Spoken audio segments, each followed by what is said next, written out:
자, 1번 문제부터 보도록 하겠습니다. 현재 우리나라의 거래소에서 발표되는 모든 주가지수는 시가총액 방식이며 1980년 1월 4일을 기준 시점으로 하는 시가총액 방식의 주가지수를 산출 발표하고 있다라는 문제인데요.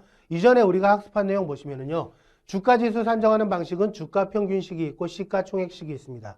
우리나라는 시가총액식의 방식을 택하고 있고요. 그러면 시가총액식은 어떤 방식이냐? 비교 시점. 그러니까 지금 현재 시점을 보겠다 그러면 현재의 시가총액이 되는 거죠. 비교 시점의 시가총액을 기준 시점의 시가총액으로 나눠주는 겁니다.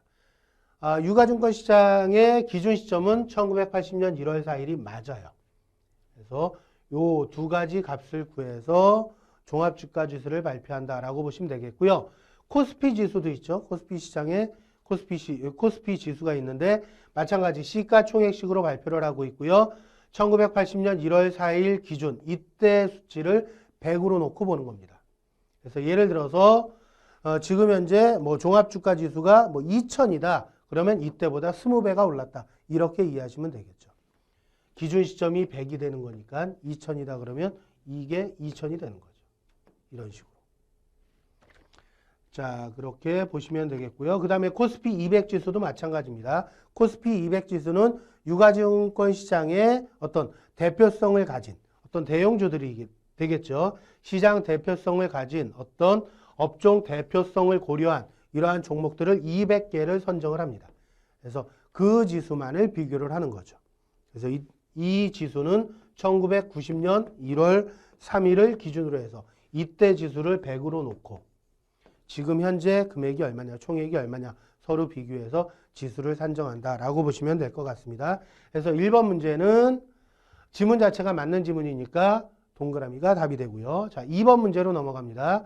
채권의 잔존 만기가 길수록 유통수익률 변동에 따른 채권 가격 변동률은 높아진다라는 문제가 나오네요. 우리 그 채권 관련해서 학습하실 때 말킬이라는 학자가 채권 가격을 정리해 놓은 게 있습니다. 총 5가지 공식을 제시를 해줬는데 그 말킬의 채권 가격 정리 사항 중에 두 번째 사항을 보시면 채권의 잔존 기간이 길수록 동일 수익률 변동에 대한 가격 변동률은 증가한다라고 되어 있어요. 그래서 변동률이 높아진다 그러니까 이거는 맞는 답이 됩니다. 자, 이거는 이해를 돕기 위해서 그래프로 좀 설명을 드리면은요. 현재의 어떤 채권의 수익률이 3%였다라고 가정을 하겠습니다. 근데 이게 5%로 높아진다면 이 갭이 잔존 기간이 길면 길수록 더 벌어지죠. 그 설명으로 이해해 주시면 될 것 같아요. 그래서 잔존 만기가 길수록 유통 수익률 변동, 이게 2% 변동되는 거니까 변동에 따른 채권 가격 변동률은 이 부분보단 더 긴 게 커지니까 높아지는 게 맞는 답이 되는 거죠. 그래서 답은 동그라미가 답이 됩니다. 자, 다음은 3번 문제로 넘어갑니다. 변액보험의 연환산 수익률은 투자 실적이 악화될 경우 마이너스 수익률이 가능하다. 변액보험 자체는요. 투자 성과를 그대로 고객에게 돌려주는 어떤 자기 책임 원칙이 적용되는 상품이죠. 그러니까 내가 선택한 펀드의 수익률이 나빠졌다면 수익률이 마이너스가 얼마든지 가능할 수 있겠죠. 이거는 맞는 답이 되는 겁니다. 성과가 좋다면 높은 수익이 날 수도 있겠고요. 다음 4번 문제 보도록 하겠습니다. 변액연금보험은 연금 개시 전에 보험기간 중 기본보험료의 2배, 보장성 보험이라면 3배. 근데 변액연금은 저축성 보험이니까 2배 기준으로 보시면 되겠죠. 이내에서 추가 납입보험료를 납입할 수 있다라고 되어 있습니다.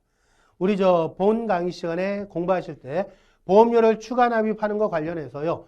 저축 형태의 보험, 즉 변액연금이라든지 또는 변액유니버셜 보험 같은 경우에는 기본보험료의 2배 이내에서 추가 납입이 가능하다라고 학습을 하셨습니다. 그래서 변액연금 기본보험료의 2배, 맞는 설명이 되겠죠. 이게 보장성 보험이라면, 그러니까 변액종신이라든지 변액유니버셜 보장형 보험이라면 1배까지 가능합니다. 어쨌거나 이 지문은 맞는 설명이 되겠죠. 자, 이제 5번 문제로 넘어갑니다.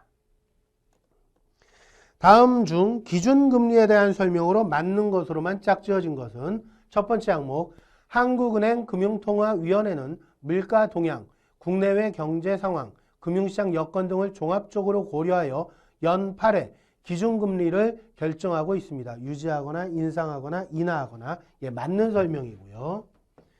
기준금리는 초단기 금리에 6개월 또는 12개월의 시차를 두어 영향을 미친다라고 되어 있습니다. 아닙니다. 기준금리는 초단기 금리, 즉 콜금리 같은 거죠. 콜금리 등에는 즉시 영향을 미칩니다. 그리고 6개월이나 12개월의 시차를 두고 반영이 되는 건 시장 상황에는 조금 더 시차를 두고 반영을 한다라고 우리 교재에 표현이 되어져 있죠. 그래서 이 지문은 초단기 금리는 즉시 영향을 미치기 때문에 틀린 설명이 되는 겁니다. 세 번째, 통화 운영 체계로 물가 안정 목표제를 채택하고 있다. 자, 세 번째는 맞는 설명이 됩니다. 우리 본강의 시간에 학습할 때 중앙은행의 금리 정책에 대해서 우리가 학습을 했었습니다. 그래서 금리 자유화 조치가 현재 시행되고 있고요. 금융통화위원회에서 기준금리를 결정을 하는데 이 결정된 기준금리는요. 단기금리인 콜금리에는 즉시 영향을 미칩니다. 그리고 실물경제에는 6개월이나 12개월 정도 시차를 두고 영향을 미치는 걸로 되어져 있죠. 그래서 세 가지 지문 중에서 두 번째만 틀리고 첫 번째, 세 번째가 맞으니까 답은 2번이 답이 됩니다. 자, 이어서 6번 문제 보도록 하겠습니다. 경기 확장 국면에서 나타나는 현상이 아닌 것은, 자, 경기가 확장한다라고 하면 물가가 많이 올라가겠죠. 경기가 지나치게 활성화되면 물가가 급등을 할 거고요. 임금이 상승하게 됩니다. 그리고 경상수지 악화까지 나타나게 되고요. 자, 상식적으로 경기 확장 국면에서 문제가 되고 있는데 계속해서 경기 확장 정책을 실시한다? 이건 말이 안 되겠죠. 그래서 이 경우에는 경기 억제 정책을 실시함으로써 과열된 경기를 일정 부분 잡아줄 필요가 있습니다. 그래서 답은 4번이 틀린 답이 되는 거죠.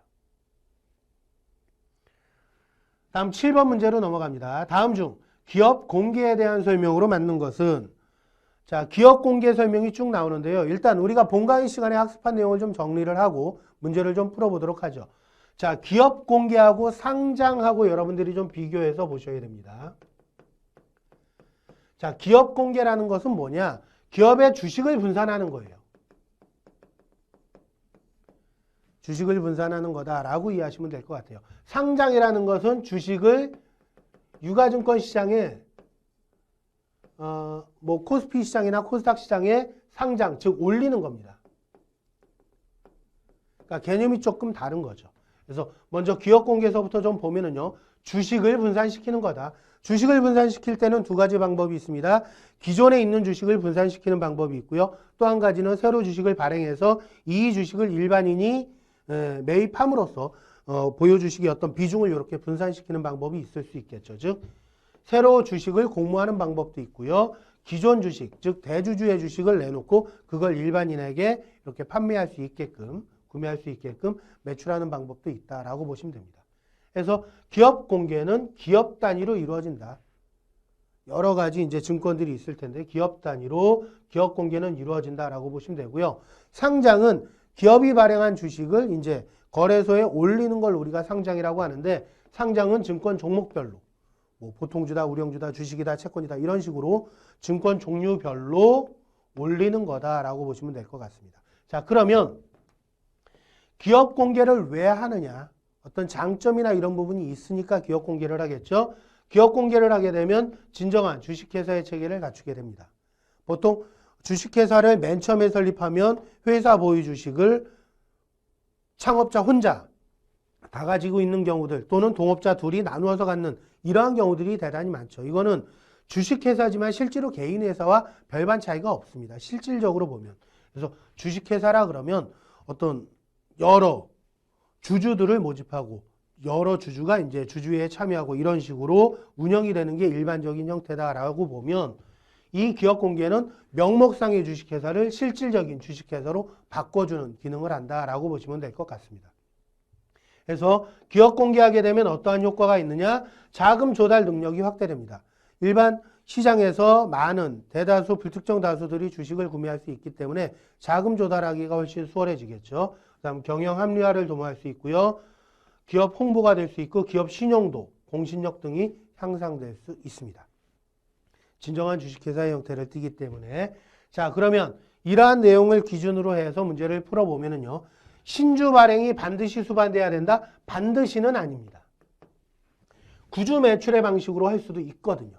1번은 틀린 지문이 되는 거고요. 2번, 반드시 기업 단위로 이루어진다? 이거는 맞죠.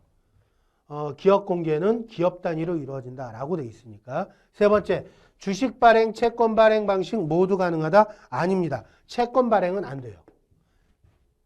주주를 이렇게 분산시키는 거니까 주식을 분산시키는 건데 채권이 들어갈 필요는 없죠. 주식 발행만 가능하고요. 한국거래소에서 증권 거래가 될 수 있도록 하는 것이다. 이거는 상장에 대한 설명입니다. 이걸 상장이라고 이야기를 하죠. 그래서 맞는 답은 2번이 답이 됩니다. 자, 이어서 8번 문제로 넘어가 보도록 하죠. 8번 문제. 금융시장 기능에 대한 설명으로 옳지 않은 것은 금융시장 관련해서는요. 시험에 거의 매번 출제가 되어진다라고 보시면 될 것 같아요. 그래서 금융시장의 기능 제가 본 강의 시간에 자금, 동거, 위장 이렇게 암기하시라고 말씀을 드렸을 거예요.